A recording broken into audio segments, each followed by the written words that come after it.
चलो ध्यान देना बेटा सब लोग। हम पढ़ रहे थे कॉन्ट्रैक्शन, है ना।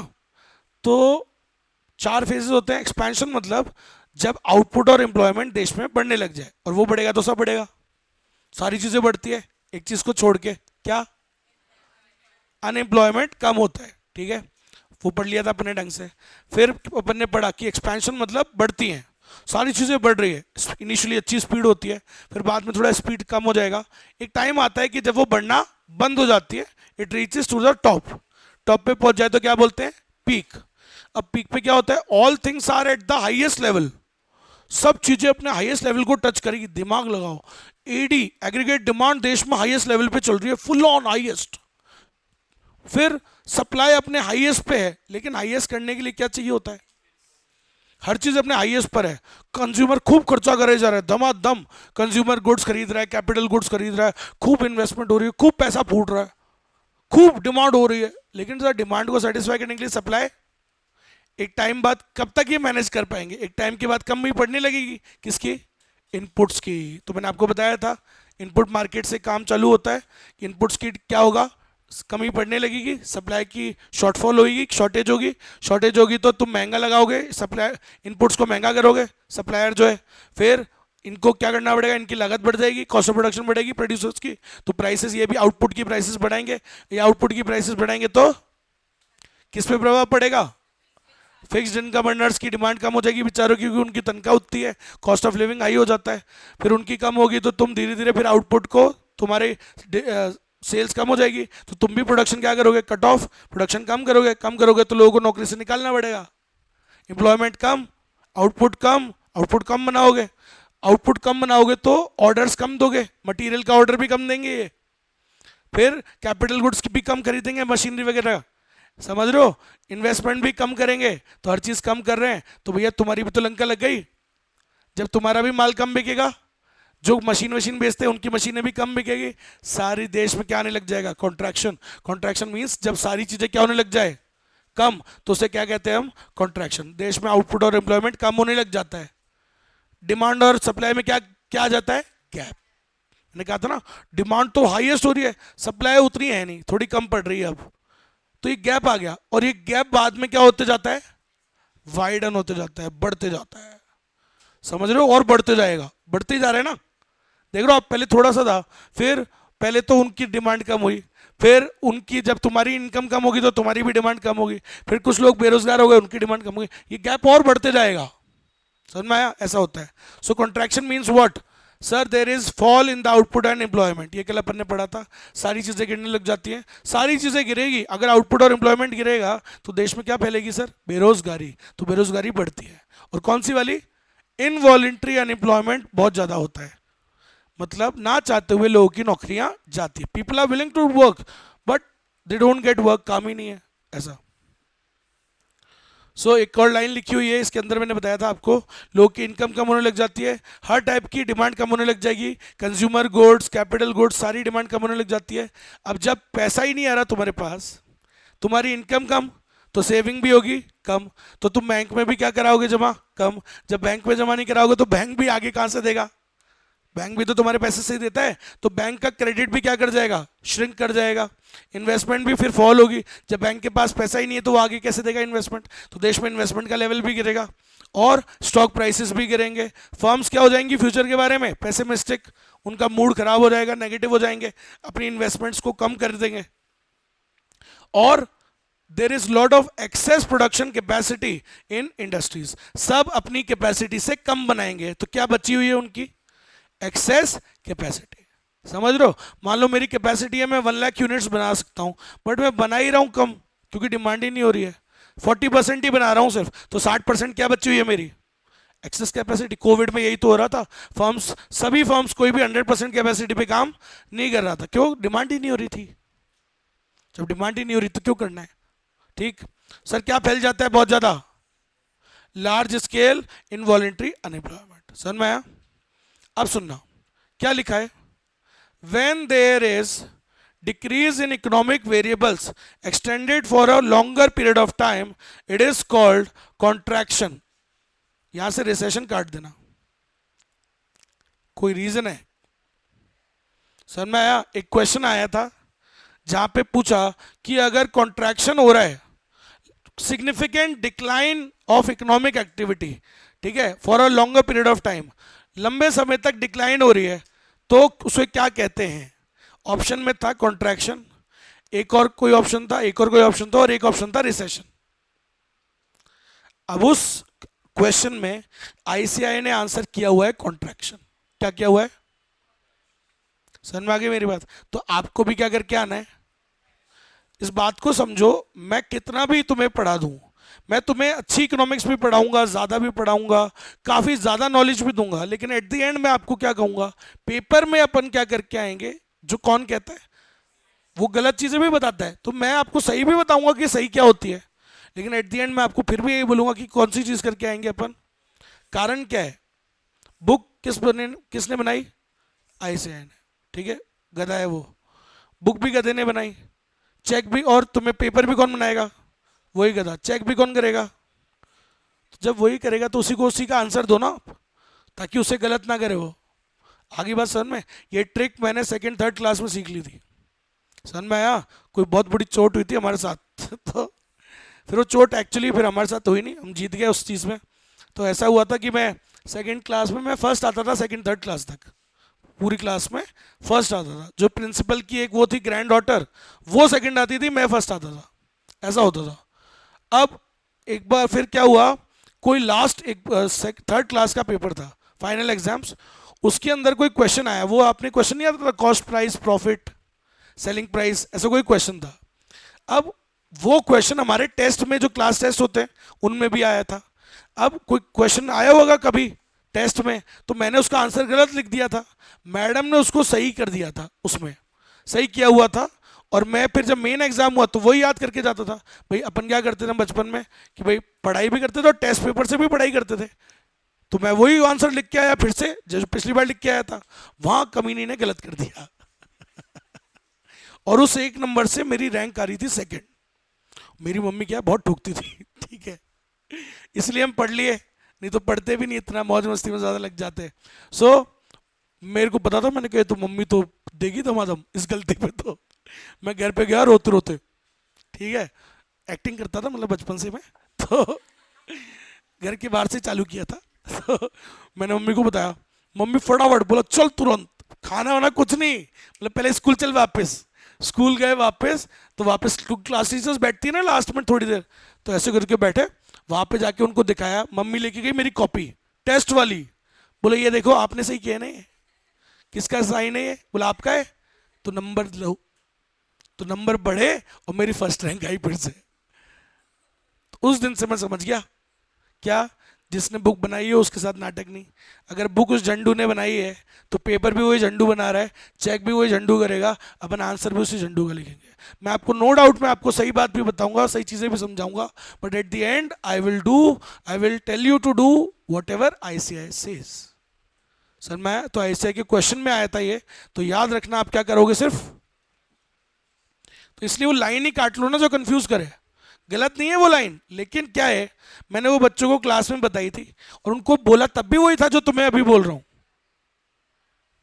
कि कॉन्ट्रैक्शन ही करना है, लेकिन वो कई बच्चे होते ना लिखने की लाइन, तो दीदी ने लिख दी लाइन वो, और वो लाइन लिखने से कंफ्यूजन खुद ही क्रिएट कर लिया। मैंने आपको बोला ही नहीं भाई आप तो कॉन्ट्रैक्शन ही बोलना है, समझ में आई मेरी बात? तो ये लाइन याद रखिएगा, क्या क्या लाइन याद रखोगे? अ सीवियर डिक्लाइन, मैं लिख देता हूं सामने देखना, अगर एक लंबे समय तक इसको, अरे यार इतना मोटा क्यों हो गया,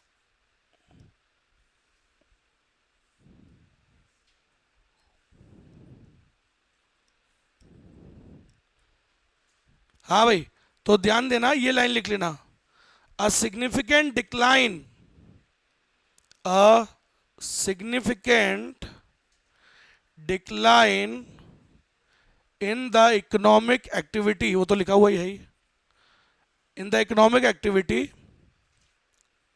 फॉर लॉन्ग टाइम, अरे यार ऊपर वाला पॉइंट था, सॉरी, अरे वो तो ऊपर वाले पॉइंट में था, नीचे वाले में कट दिया, रुक जा, ऊपर वाले में है, हाँ। So when there is decrease या significant decline in economic variables for a longer it is called, बस। तो याद रखना कि क्या करके आओगे, कॉन्ट्रैक्शन, ठीक है। तो याद रखना, ठीक है। दिखाऊं क्या ICAI वाला, बिलीव करते हो? क्वेश्चन है भैया, ऐसी थोड़ी है। तो देखो,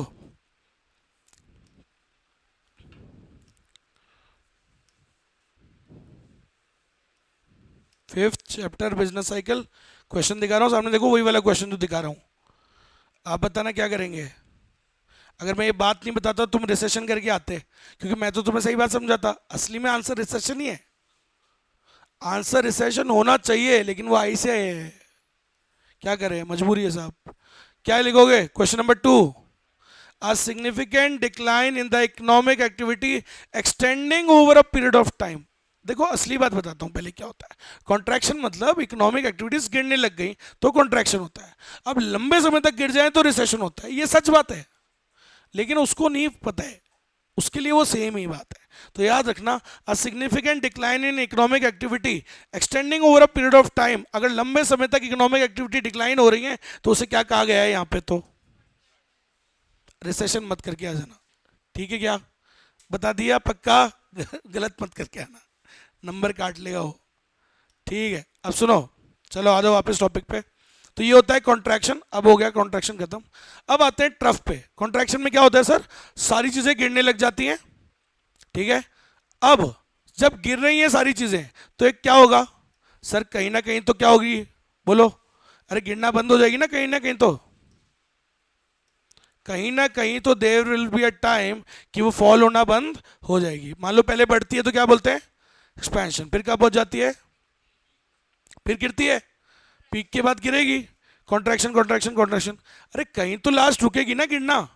मान लो यहाँ गिरना बंद हो गई, बस यहाँ तक ही गिरी, तो जहाँ पे भी लास्ट गिरना बंद हो गई, अब फॉल नहीं हो रही, बस it has reach to the lowest, अब इसके नीचे नहीं जा रही है, तो जहाँ पे भी लास्ट गिरी उसे क्या कहोगे, ट्रफ, ऑल्सो कॉल्ड डिप्रेशन। क्या कहते हैं इसको, लोएस्ट लेवल पे आ गई उसे कहते हैं ट्रफ और डिप्रेशन। यहां पर भी लंबे समय नहीं रहेगी, जैसे पीक, याद रखिएगा पीक और ये ट्रफ, ये दोनों कौन से पॉइंट्स होते हैं, टर्निंग पॉइंट बोलते हैं इनको, क्या बोलते हैं, चार फेज होते हैं ना, एक क्या होता है एक्सपेंशन, एक होता है पीक, एक होता है, और ये क्या होता है, तो ये वाला और ये वाला, ये दोनों क्या कहलाते हैं, इनको भूलना मत, क्या बोलते हैं इनको, turning points of the business cycle. और यहाँ पे हमेशा शॉर्ट टाइम ही रहते हैं वो, मैंने क्या कहा था, पीक पे भी लॉन्ग टाइम तक सर्वाइव नहीं कर पाएंगे, क्यों, अनसस्टेनेबल हो जाता है, ओवर हीट हो जाती है। ऐसे यहाँ पर ट्रफ पे होता है, ट्रफ पे भी लंबे टाइम तक नहीं रुकते, तो वो टर्न करेगा ही करेगा, समझ रहे हो। बुरा समय भी क्या है, लंबे समय तक नहीं आता है, अच्छा समय भी लंबे समय तक नहीं रहता है, समझ गया ना कहानी। तो ये बात हमेशा याद रखना, तो बुरा समय भी लंबे समय नहीं आएगा ना, वो भी बदलेगा ही बदलेगा, समझ में आ गई मेरी बात, ऐसा। तो याद रखिएगा उसको क्या बोलते हैं, ट्रफ, लोएस्ट लेवल पे जब पहुंच जाता है उसे कहते हैं ट्रफ। ट्रफ पे क्या होता है सर, बेटा हर चीज अपने कहां पर है, लोएस्ट पर। पीक पर क्या होती है, हर चीज अपने टॉप पे है, और यहां पे हर चीज अपने बॉटम लेवल पे आ गई, सोचो निचले स्तर पर आ गई। डिमांड बहुत कब लोएस्ट हो रही है देश में, हो ही नहीं रही, डिमांड नहीं हो रही, तो एम्प्लॉयमेंट भी क्या है, बिल्कुल लोएस्ट पे, बेरोजगारी ही बेरोजगारी है भाई साहब, भयंकर वाली, समझ गए। डिमांड भी नहीं हो रही, कोई भी चीज़ की डिमांड नहीं हो रही, इनपुट्स भी नहीं बिक रहे। मान लो कोई लेबर देता है एम्प्लॉयमेंट, वो लेबर को काम धंधा भी नहीं है, बेरोजगारी है। कैपिटल गुड्स मशीनें भी नहीं बिक रही है ना। तुम्हारा मान लो बैंक है, बैंक में कोई लोन लेने आ ही नहीं रहे, बहुत बुरा समय, इन्वेस्टमेंट बिल्कुल डाउन चल रही है, कोई इन्वेस्ट ही नहीं कर रहा है, लगा ही नहीं रहे। कंपनियां बंद हो रही होती हैं इस टाइम पर, शट डाउन हो रही हैं भाई साहब, लिक्विडेशन हो रही हैं, यही होता है ट्रफ लेवल पर, समझ गए, बहुत बुरे हालात हो जाते हैं। एग्रीगेट डिमांड क्या हो जाती है देश में, कम। एग्रीगेट डिमांड कभी भी देश में कम नहीं होनी चाहिए तुम्हारे देश में, याद रखो। अगर तुम चाहते हो ना कि देश प्रगति करे लॉन्ग टर्म में, लॉन्ग टर्म अगर इकोनॉमिक ग्रोथ चाहते हो तो हमेशा याद रखो डिमांड बढ़ते रहनी चाहिए, बाकी कोई चक्कर नहीं है, डिमांड बढ़ते रहे बस। डिमांड बढ़ते रहेगा तो सप्लाई भी फॉलो करेगा, क्योंकि डिमांड क्रिएट्स सप्लाई, एक लाइन होती है, डिमांड क्रिएट्स, जिस चीज की डिमांड होगी सप्लाई उसकी होगी, सप्लाई मतलब उसकी करने की कोशिश करेंगे लोग, तो अच्छी बात है ना सर, डिमांड होगी तो ही तो सप्लाई करोगे, जिस अगर डिमांड ही नहीं होगी देश में तो सप्लाई होएगी नहीं, सप्लायर प्रोड्यूसर फॉलो करते हैं, याद रखो। डिमांड तो बढ़ती रहेगी तो बढ़िया ही है देश के लिए। It is always good for long term economic growth. कभी भी गलती से भी बुरे से बुरे समय में कभी ये मत बोलना कि अगर मान लो कभी काम ज़्यादा आ रहा हो, तो ऐसे बोलते हैं कभी आदमी को, ऐसे बोलते हैं ना, कई बार इंसान थक जाता है, बोले यार बहुत काम हो गया यार, बहुत ही काम आ रहा है यार, इतना काम है यार। कभी ऐसा बोलना नहीं। काम आ रहा हो तो बहुत बढ़िया बात है भाई साहब, समझ रहे हो। शाहरुख खान भी बोलता है, बोला भैया बोलना नहीं, क्योंकि आज आ रहा है, ये क्या है, भगवान की कृपा है कि काम है। दुनिया के पास काम है ही नहीं है, काम ढूंढना पड़ रहा है। आपके पास तो काम आ रहा है, तो कभी मत बोलो कि काम है ना खराब है, आ रहा है तो करो, समझ रहे हो। बुरा मत बोलो उसको। वैसे ही डिमांड कभी बढ़ रही है तो बढ़ने दो, अच्छी बात है, कम मत करवाने के लिए बोलना। आज तक जब भी डिमांड कम हुई ना, बहुत बुरे हालात हुए हैं देश में, बहुत बुरे। आज तक दुनिया का ग्रेटेस्ट इकोनॉमिक डिप्रेशन आया था कब? 1929 से लेकर 1932, 4 साल तक डिप्रेशन रहा। वो आने का कारण क्या था? डिमांड का कम होना। तो इसलिए डिमांड कम होनी नहीं चाहिए। It's not good for our long term economic health. समझ में आया? और सुन लो, तो ट्रफ पे क्या होता है सर? द ट्रफ पे क्या होता है? It is the lowest point of the economic activities. All economic activities touch the bottom. सारी इकोनॉमिक एक्टिविटीज अपने किस लेवल पर आ जाती हैं? क्या होती है इकोनॉमिक एक्टिविटीज? वो जो ऊपर लिखी हुई थी ना इतनी सारी, वो हर चीज अपने लोएस्ट पे आ जाती है, निचले स्तर पर आ जाती है। समझ गए? और हम क्या बोलते हैं उसको? फेस ऑफ ट्रफ बोलते हैं। ठीक। ट्रफ क्या होता है सर? एक तरीके का, मैंने बताया ट्रफ और पीक दोनों क्या होते हैं। ठीक है, अच्छा। और मैंने ये भी आपको बता दिया अभी एक बात, कि दोनों पे ज्यादा लंबे समय तक नहीं रहता। बुरा समय लंबे समय नहीं रहेगा। क्या होगा सर फिर ऐसा?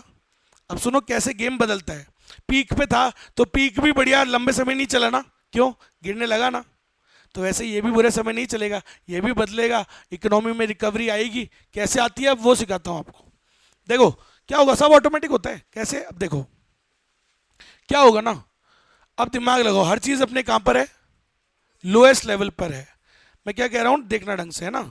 हर चीज अपने लोएस्ट लेवल पर है, बिल्कुल लोएस्ट पे पड़ी हुई है। ठीक है, सो फिर तो इसका मतलब डिमांड भी कहाँ है? अपने लोएस्ट पे। समझ गए? आउटपुट भी क्या हो रहा है देश में? लोएस्ट। एम्प्लॉयमेंट भी क्या है? रोजगार है नहीं किसी के पास, बेरोजगार है। समझ गए? काम तो करना चाहते हो लेकिन उस रेट पे काम मिल ही नहीं रहा तुमको। समझ गए मेरी बात? और हर चीज कम है, एम्प्लॉयमेंट कम, तो लोगों की इनकम भी क्या है? कम है। इनकम कम है तो सेविंग भी कम है, सेविंग कम है तो इन्वेस्टमेंट भी, सेविंग ही नहीं हो रही तो तुम बैंकों में जमा ही नहीं करा पाओगे। बैंकों में जमा नहीं करा तो बैंक आगे इन्वेस्ट कैसे करेगा? इंडस्ट्रीज में। तो देश में इन्वेस्टमेंट भी क्या है? कम। ऊपर से फर्म्स क्या हो जाती है? पेसिमिस्टिक, इनका मूड खराब है, इन्वेस्ट ही नहीं कर रहे, होल्ड कर रखा है इन्होंने, इन्वेस्टमेंट डाउन कर रखा है, इनमें लगा ही नहीं रहे धंधे में। समझ रहे हो? अब तो ये सारी चीजें कम है, अब क्या होगा? अच्छा, तुम्हारा भी काम धंधा कम है, तुम कौन हो? Input supplier. तो इनपुट्स की प्राइसेस भी क्या है? डाउन। हर चीज गिरती है तो प्राइसेस भी तो गिरती है। एक्सपेंशन में हर चीज बढ़ता है, प्राइस भी बढ़ता है, और घटता है तो ये भी घटेगा। अब इनपुट प्राइसेस डाउन है, लेबर प्राइसेस भी डाउन है, रोजगार है नहीं, कितने टाइम से नहीं है तुम्हारे पास, तो भाई तुम भी रेडी हो किसी भी रेट पे काम करने के लिए।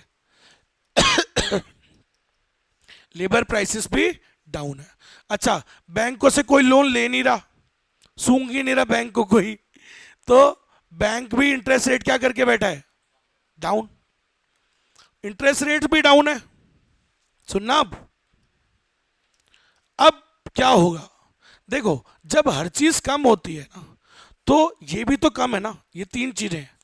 एंड मेनली इन तीनों से, इन तीनों चीजें सस्ती हैं, इतनी सस्ती होती हैं कि सम प्रोड्यूसर्स, सब नहीं, कुछ प्रोड्यूसर्स क्या है, दे विल, मतलब इट दीज, ये जो इतनी तीनों चीजें कम है, it will induce some producers to take risk. भाई इनकी वजह से कुछ प्रोड्यूसर्स क्या लेंगे? रिस्क लेना स्टार्ट करेंगे। बोले यार, भाई प्रोड्यूसर को क्या चाहिए होता है? लागत कम हो। सही है, ये तो सर अब इनका होगा ना, कुछ प्रोड्यूसर्स तो रिस्क लेना स्टार्ट कर देंगे। क्यों? बिकॉज दे विल सी यार लोएस्ट पे चल रही है लेबर प्राइस। बोले यार इतनी सस्ती लेबर है, इनपुट्स इतने सस्ते आ रहे हैं, बोले ठीक है ना यार, थोड़ा पैसा डाल के देखते हैं। तो some producers will start taking risk, कुछ प्रोड्यूसर्स क्या स्टार्ट करेंगे, रिस्क लेना स्टार्ट करेंगे, and they will put investment, पैसा लगाएंगे धंधे में, ठीक है। लगाएंगे मतलब तुमसे क्या खरीदेंगे, इनपुट्स, तुमसे इनपुट्स खरीदेंगे, तो इनपुट की इन्वेस्टमेंट लगाएंगे, ठीक है सर। बैंक से ले लेंगे, खुद के पास नहीं तो बैंक से ले लेंगे, इन्वेस्टमेंट लेंगे क्योंकि इंटरेस्ट भी तो कम है, तो बैंक से लेके इन्वेस्ट धंधे में लगाएंगे, थोड़ा थोड़ा अपना इन्वेंट्री बिल्ड करना चालू कर देंगे, मतलब प्रोडक्शन बढ़ाना चालू कर देंगे, समझ रहे हो। तो इन्वेस्टमेंट बढ़ाएंगे, मैंने क्या कहा, क्या बिल्ड करेंगे, प्रोडक्शन बढ़ाएंगे ना भाई, प्रोडक्शन बढ़ाना चालू करेंगे, थोड़ा थोड़ा प्रोडक्शन बढ़ाएंगे तो क्या देंगे, क्या खरीदेंगे तुमसे, तुमसे तो खरीदेंगे इनपुट्स, तो इनपुट्स की डिमांड थोड़ी बढ़ने लगेगी।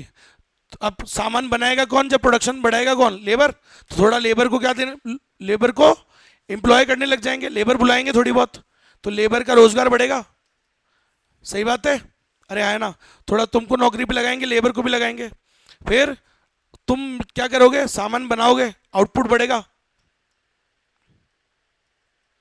अब दिमाग लगाओ, तो तुम्हारी भी इनकम बढ़ी क्योंकि तुम्हारा काम धंधा चालू हो गया, लेबर को एम्प्लॉयमेंट मिलना चालू हो गया, ठीक है। इससे क्या होगा, थोड़ा थोड़ा डिमांड, पैसा आने चालू हुआ ना, तुमको देगा ना ये पैसे, अरे इनपुट्स के बदले क्या देगा, पेमेंट देगा, लेबर को बदले में क्या मिलेगा, वेजेस। धीरे धीरे इकोनॉमी में क्या चालू हो जाएगी, थोड़ा थोड़ा डिमांड बढ़ना स्टार्ट हो जाएगा, सुनना अब, थोड़ा थोड़ा डिमांड बढ़ना स्टार्ट हो जाएगा।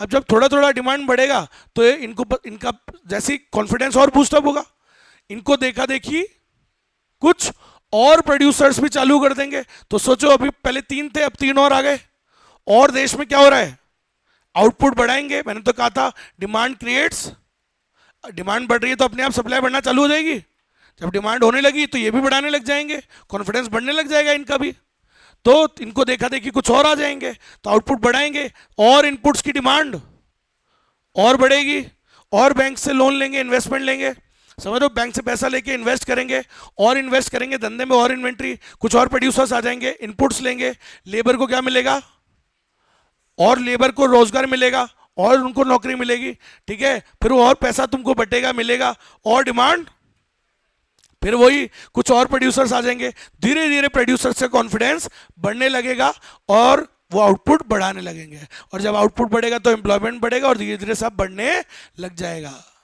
तो यही होता है इकोनॉमी में, ठीक है, हमेशा कोई डाउनफॉल नहीं पड़ा रहेगा, समझ रहे हो, पहले बढ़ती है, फिर पीक पे पहुंच जाती है, फिर गिरती है, अब गिर रही है तो कभी ना कभी रुक जाएगी, अब ऐसा थोड़ी यहीं पड़े रहेंगे, क्या होगा, there will be a time, कभी तो सर कुछ producers they will start taking, कौन सी चीजों की वजह से इन्होंने रिस्क लेना स्टार्ट किया, क्योंकि क्योंकि क्या सस्ता था, labor prices were very cheap, so because of that input prices were cheap, so because of that they started taking risk, थोड़ा लगाया इन्होंने, समझ में, उससे इकोनॉमी क्या करने लग जाएगी, एक वर्ड है, क्या करने लग जाएगी, रिकवर, क्या करेगी पहले,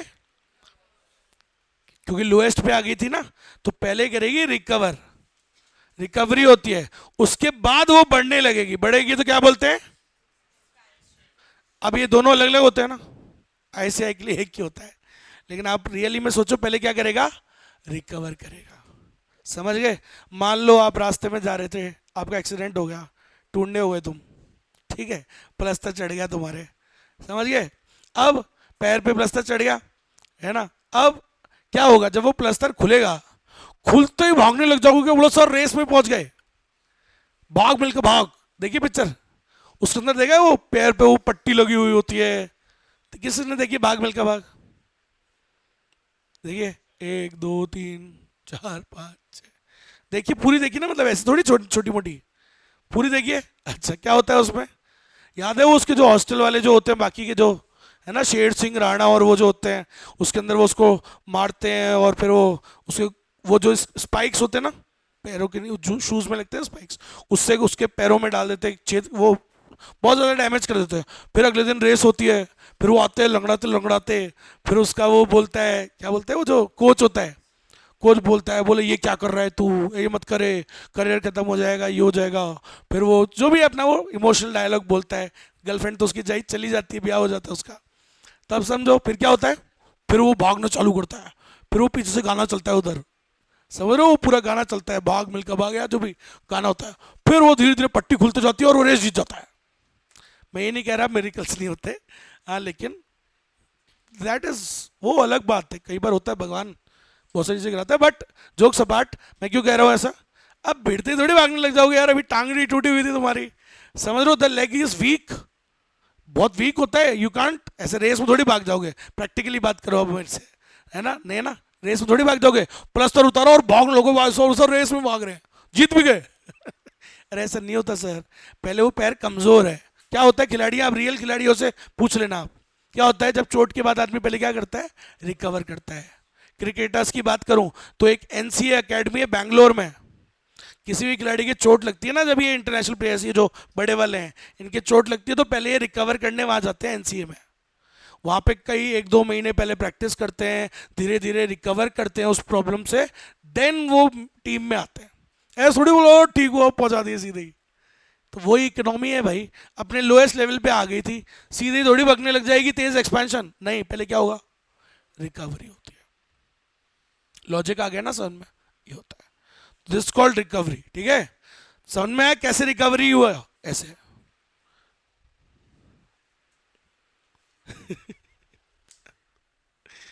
ठीक ठीक है, चलो समझ में आया रिकवरी। चलो कैसे आती है रिकवरी, वो स्टोरी लिखी हुई है, सम एंटरप्रेन्योर्स विल टेक रिस्क, ठीक है, इन्वेस्टमेंट बढ़ाएंगे, कंजम्पशन बढ़ेगा, चीज़ें बढ़ने लगेगी, प्रोडक्शन कैपेसिटी बढ़ने लगेगी, कॉन्फिडेंस बढ़ने लगेगा, and this cycle will get complete, और वो ऐसे बढ़ने लग जाता है। इसको क्या कहते हैं हम, क्या कहते हैं, रिकवरी। फिर क्या होगा, एक्सपेंशन फिर बढ़ने लग जाएगा, ऐसा। समझ में आया सभी को, तो ये होते हैं आपके 4 फेजेस, बोलो कोई दिक्कत नहीं है।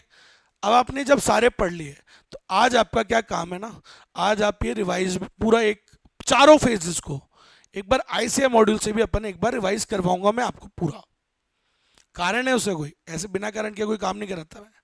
चलो तो यहाँ से पढ़ लिया अपन ने, एक बार शॉर्ट में समझा है अभी आपने, मतलब शॉर्ट मतलब 70-80% समझ लिया, लेकिन देर आर सम थिंग्स जो अभी और जाननी है, थोड़ा और डिटेल में घुसेंगे अपन, ठीक है, गर्मी लग गई यार तो, अच्छा अच्छा ठीक है, अब वो ठंड लग रही थी क्या, अब तो लग रही है गर्मी, आ ही नहीं रही।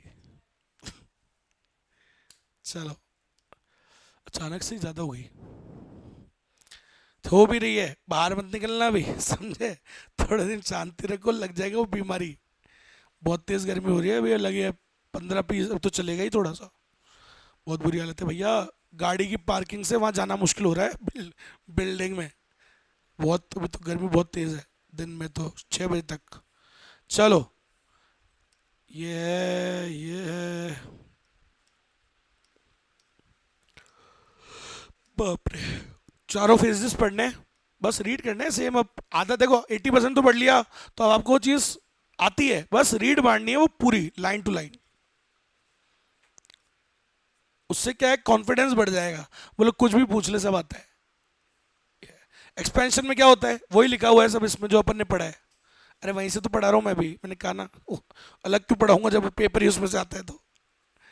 हाँ भाई चलो तो स्टार्ट करते हैं, बस अपना को सारी फेजेस यहाँ से भी पढ़नी है, तो सुनना बेटा, एक्सपेंशन क्या होता है, चलो बताओ। एक्सपेंशन मतलब सर आपको क्या पता है, सर आउटपुट और एम्प्लॉयमेंट बढ़ने लग जाता है, सारी चीज़ें बढ़ने लग जाती हैं, है ना, सब चीज़ें बढ़ती है, एक चीज़ घटती है, क्या, एम्प्लॉयमेंट घटता है, बढ़ता है, बढ़ता है, एम्प्लॉयमेंट तो बढ़ता है, अनएम्प्लॉयमेंट कम हो जाता है, ठीक है। चलो देखते हैं तो यही लिखा है क्या, चेक करते हैं, देखो, expansion phase is characterized by, मतलब एक्सपेंशन फेज में क्या क्या होता है, बताओ क्या क्या होता है, अपन ने यूं लिखा है, इसने पैराग्राफ में लिख दिया, क्या क्या बढ़ता है, सर देश में आउटपुट बढ़ता है, प्रोडक्शन बढ़ता है, एम्प्लॉयमेंट बढ़ता है, मैंने कहा था ना आउटपुट और एम्प्लॉयमेंट बढ़ता है, सारी चीज़ बढ़ेगी, सर डिमांड बढ़ रही है, कैपिटल कंज्यूमर गुड्स सभी चीज़ें बढ़ रही हैं, सभी खरीद रहे हैं, सेल्स बढ़ती है, प्रॉफिट्स बढ़ रहे हैं, स्टॉक प्राइसेस बढ़ रही है, बैंक भी खूब क्रेडिट बांट रहा है, क्योंकि लोगों की इनकम भी खूब हो रही है, तो सेविंग भी खूब हो रही है, खूब बैंक में जमा करा रहे हैं, बैंक के पास भी खूब रोकड़ा है बांटने के लिए, समझ गए, ये बढ़ता है, सारी चीज़ें बढ़ती है, और ये कब तक बढ़ती रहती है, this stage continues till there is full employment of resources, resources तुम्हारे पास, ये कब तक बढ़ेगा, सब बढ़ते रहेगा, बढ़ते रहेगा, कब तक चलता रहे सब कहानी, पीक पीक तक ही तो चलता है, उसके बाद क्या हो जाता है, रिसोर्सेज फुल यूज हो जाते हैं, अब कम पड़ रहे हैं रिसोर्सेज, तो बस तो तब तक ये बढ़ते रहेगा, सही है। So this stage continues till there is full employment of resources, और प्रोडक्शन कहाँ नहीं पहुंच जाता अपने मैक्सिमम पे। तो एक लिमिट है ना सर हर चीज़ की, डिमांड, क्योंकि डिमांड तो मस्ती में चलती है, कल बताया था मैंने, वो तो अपनी मस्ती से बढ़ती जाती है, लेकिन सप्लाई तो रिसोर्सेज पे डिपेंड करती है ना, तो रिसोर्सेज ऑलरेडी फुल यूज हो गए, वहीं तक ही तो बढ़ेगी सप्लाई सिर्फ, ऐसा, ठीक है। क्या हो जाता है सर इस फेज के अंदर, इनवॉलेंट्री एम्प्लॉयमेंट क्या होता है, it is almost, sir involuntary वाला अनएम्प्लॉयमेंट बिल्कुल भी लगभग जीरो होता है यहाँ पर, क्योंकि इसका मतलब हर वो आदमी जिसको काम, जो काम करना चाहता है, सबके पास यहाँ पे क्या होता है, काम होता है, क्योंकि एक्सपेंशन हो रहा है इकोनॉमी में, सब जगह काम हो रहा है, हर कंपनी के पास काम है, ताबड़तोड़ काम हो रहा है, तो बेरोजगार को अगर कोई आदमी काम करना चाहता है तो उसके पास काम होता है यहाँ पर, ठीक है। सो याद रखिएगा involuntary unemployment is almost zero. लेकिन सर फिर भी दो प्रकार का तो हो सकता है ना, कौन सा वाला, फ्रिक्शनल वाला और स्ट्रक्चरल वाला। फ्रिक्शनल वाला कौन सा होता है, due to change of jobs, sir frictional तो हो सकता है ना due to change of jobs, और suspended work due to strike, strike हो गई, लॉकआउट हो गया, काम तो करना चाहते हैं लेकिन काम ही नहीं हो रहा, समझ रहे हो, due to imperfect mobility of labour. अभी वो नहीं हुआ था कई बार रीट और वो उसके एग्जाम होते हैं अपने यहाँ पे, वो इंटरनेट बंद नहीं कर देते क्या 2-3 दिन, मैंने देखा वो जिस दिन पेपर होता है इंटरनेट ही बंद कर देते, हुआ है मेरे ख्याल से, है ना। तो अब सोचो जिन लोगों का काम ही इंटरनेट से चलता है वो तो गए ना बेरोजगार 1-2 दिन के लिए। सोचो वो स्विगी जोमेटो वाले हैं, वो तो चलते ही इंटरनेट से हैं। अब आप समझ गए, अगर 2 दिन रीट का पेपर हुआ तो 2 दिन बेरोजगारी नहीं आ जाएगी क्या, काम तो करना चाहते हैं लेकिन फिर भी नहीं है। तो आप देख रहे हो एक्सपेंशन में ये वाला तो फिर भी हो सकता है बेरोजगारी, ये तो हो ही सकता है ना। सोचो देश में एक्सपेंशन हो रहा है लेकिन रीट के पेपर की वजह से इंटरनेट हो गया बंद, तो बेचारे काम तो करना चाहते हैं but they don't have work, चाहते हुए भी काम नहीं कर पा रहे 2 दिन के लिए, तो वो कौन सा वाला है, फ्रिक्शनल, ठीक है। अच्छा एक और क्या होता है, स्ट्रक्चरल। स्ट्रक्चरल क्या होता है, unemployment cause due to structural changes in the economy, economy में आपके स्ट्रक्चरल चेंजेस आ रहे हैं सर, तो ये वाला हो सकता है, लेकिन याद रखिएगा large scale involuntary unemployment almost zero होता है, ये वाले फिर भी हो सकते हैं। फिर मैंने आपको बताया था एक्सपेंशन में सब बढ़ता है, 2 चीजें ज्यादा तेजी से बढ़ती है, वो कौन सी है, बताई थी क्या ये बात, बताई थी तो ये लिख लेना नोट्स में, क्योंकि ये नोट्स में नहीं है, मैं आपको खुद बता दूंगा इसमें कौन सी लाइंस नोट्स में नहीं है। सो याद रखिएगा सब बढ़ता है तो सब बढ़ता है, प्राइसेस भी बढ़ती है, कॉस्ट भी बढ़ती है, लेकिन ये दोनों चीजें फास्टर बढ़ती हैं, समझ रहे हो मेरी बात, ये फास्टर बढ़ती हैं, ठीक है। तो ये लाइन याद रखिएगा सब लोग। गुड अमाउंट ऑफ क्या होता है सर इसमें, एक्सपेंशन में good amount of net investment occurs, खूब इन्वेस्टमेंट होता है देश में, खूब इन्वेस्ट हो रहा है, हर टाइप के गुड की डिमांड बढ़ती है, प्रॉस्पेरिटी बढ़ती है, लोगों की कमाई बढ़ती है, स्टैंडर्ड ऑफ लिविंग बढ़ता है, कंज्यूमर की स्पेंडिंग बढ़ रही है, बिजनेस का कॉन्फिडेंस बढ़ रहा है। अब देखो पेसिमिस्टिक नहीं है, कॉन्फिडेंस बढ़ रहा है, ऑप्टिमिस्टिक खूब लगा रहे हैं, क्यों, क्योंकि इन एक्सपेंशन हो रहा है, इनको लग रहा है सर और होगा, और लगा रहे हैं, मस्त लगा रहे हैं, अभी इनका मूड कैसा, पॉजिटिव, ऑप्टिमिज्म कह सकते हैं उसको। प्रोडक्शन बढ़ रहा है, फैक्टर इनकम बढ़ती है, लोगों की काम धंधे की इनकम बढ़ रही है, लेबर की भी कमाई बढ़ रही है, इनपुट्स का भी कमाई बढ़ रहा है, सब कमाई बढ़ रहा है, प्रॉफिट भी बढ़ रहा है, इन्वेस्टमेंट भी बढ़ रहा है, तो ये सब बढ़ रहा होता है एक्सपेंशन में। और लेकिन क्या है ना सर, ये ग्रोथ रेट इवेंचुअली क्या कर जाती है, फिर स्लो डाउन हो जाती है, बढ़ेगी, स्लो हो गई, लेकिन अब स्लो हो गई है बढ़ना, अब तेजी से नहीं बढ़ रही, एक पॉइंट आता है जहां पे आके क्या हो जाती है, वो रुक जाती है, और उसे क्या कहेंगे हम, पीक। समझ में आया। अब पीक पे क्या होता है अपन ने पढ़ा था ना, वही ओवर हीट हो जाती है, फट जाती है, इनपुट की डिमांड कम, इनपुट की डिमांड तो हाई है लेकिन सप्लाई क्या हो जाती है, पढ़ो। पीक पे क्या होता है सर, ढंग से देखना बेटा, पीक पर क्या होता है ना, देखो the term peak refers to, पहले क्या बताया था, पीक क्या होता है, इट इज द टॉप और द, बताया था सर बिजनेस साइकिल के टॉप मोस्ट पॉइंट को क्या कहते हैं, पीक बोलते हैं, ठीक है। और अब क्या कह रहा है, स्टोरी सुनना, अब ऐसा क्या होता है कि पीक पे ऐसा क्या हो रहा है, पीक की स्टोरी है, इन the later stages of expansion, expansion जब, एक्सपेंशन बाद में, मतलब इन द लेटर स्टेजेस का मतलब क्या हुआ, इधर इधर, यहां पे ये जो लास्ट वाली स्टेज होती है एक्सपेंशन की, यहां पे क्या ऐसा होता है कि पीक आ जाता है? देखो अब क्या होगा, मतलब देखो अभी तक सब बढ़ रहा था, फिर ऐसा क्या होगा कि बढ़ना बंद हो जाता है? कुछ तो हुआ होगा।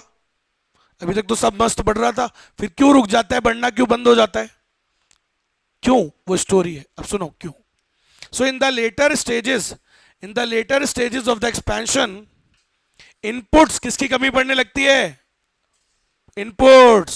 सर डिमांड तो बहुत हो रही है मस्ती से, सप्लाई करने के लिए क्या चाहिए तुमको? प्रोडक्शन करने के लिए इनपुट्स, और लेकिन इनपुट्स की सप्लाई तो क्या है? लिमिटेड ना। समझ रहे हो? Inputs are difficult to find, मिलना मुश्किल हो जाते हैं। डिमांड तो खूब है, जरूरत सबको है प्रोड्यूसर्स को, लेकिन मिल नहीं रहा इनपुट, कमी है उसकी। समझ रहे हो? क्योंकि इकोनॉमी कहाँ चल रही है अपने, हर चीज अपने हाईएस्ट पे चल रहा है, कमी पड़ रही है, तो इनपुट्स की कमी पड़ने लग जाती है। Inputs are difficult to find as they are short of their demand, क्योंकि वो अपनी डिमांड से क्या है? शॉर्ट है।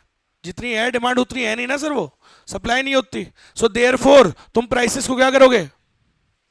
बढ़ाओगे, इनपुट की प्राइसेस बढ़ेगी। तो इनपुट की प्राइसेस बढ़ाओगे तो ये इनकी इनकी भी लागत बढ़ेगी, लागत बढ़ेगी तो ये भी आउटपुट प्राइसेस को क्या करेंगे? बढ़ाएंगे। तो output prices also rises rapidly, तो ये भी बढ़ाएंगे प्राइस को। ये प्राइस को बढ़ाएंगे तो किसकी कॉस्ट ऑफ लिविंग बढ़ेगी? सभी की। आम आदमी की कॉस्ट ऑफ लिविंग बढ़ जाएगी। प्रेशर किस पे आएगा पहले? किस पे?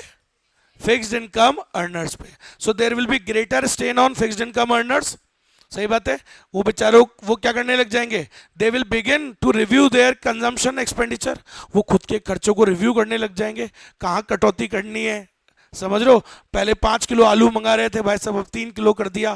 पहले 2 किलो घी खा रहे थे, अब 1 किलो कर दिया। तो रिड्यूस तो करेंगे ना सर, महंगाई हो गई। समझ में आया?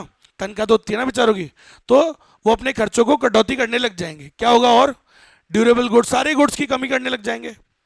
यहां पे आके एक्चुअल डिमांड क्या कर जाती है? स्टैग्नेट। ये बात बताई थी क्या मैंने? मुझे याद है मैंने बताई थी, लाइन तो बोली थी। तो हो सकता है नोट्स में ना हो तो ये भी लाइन लिखना। एक्चुअल डिमांड कहां पे आके स्टैग्नेट हो जाती है? कौन से फेज में? क्वेश्चन आता है, in which phase of the business cycle the actual demand stagnates, रुक जाती है, बढ़ना बंद हो गई। अब बढ़ना बंद हो गई है। कहां पे बढ़ना बंद हो जाती है? पीक पर, उसके बाद थोड़ी बढ़ती है। समझ में आया? This is the end of expansion, और हम कहां पहुंच जाते हैं? We have reached the point which is called peak. और पीक पे क्या होता है sir? Economy will stabilise for a short time. ये भी बताई थी अभी बात मैंने कि सर पीक और चाहे ट्रफ कोई सा भी हो, यहां पे क्या रहते हैं? सिर्फ शॉर्ट टाइम ही रहते हैं। So it will stabilise for a short time, थोड़े टाइम तक स्टेबलाइज मतलब ये कांस्टेंट रहती है, उसके बाद गिरेगी। And then move in the reverse direction. आया समझ में सबको? अब आप खुद बताओ, इसमें से कुछ भी पूछ लेगा तो कर लोगे नहीं कर लोगे? कॉन्फिडेंस बढ़ जाता है वो चीज पढ़ने से। ये समझ में आया सभी को? पक्का? तो ये 2 फेजेस हो गए अपने। कॉन्ट्रैक्शन पूरा हो जाएगा क्या अभी? रहने दो, बचेगा फिर क्या करेंगे। ठीक है, कल पढ़ेंगे, क्यों आधी स्टोरी हुई तो कोई मतलब नहीं है, क्योंकि ये साथ में पढ़ते हैं तो मतलब आता है। चलो, तो जितना पढ़ा है उतना पढ़ के आना, इसके आगे कल पढ़ेंगे अपन।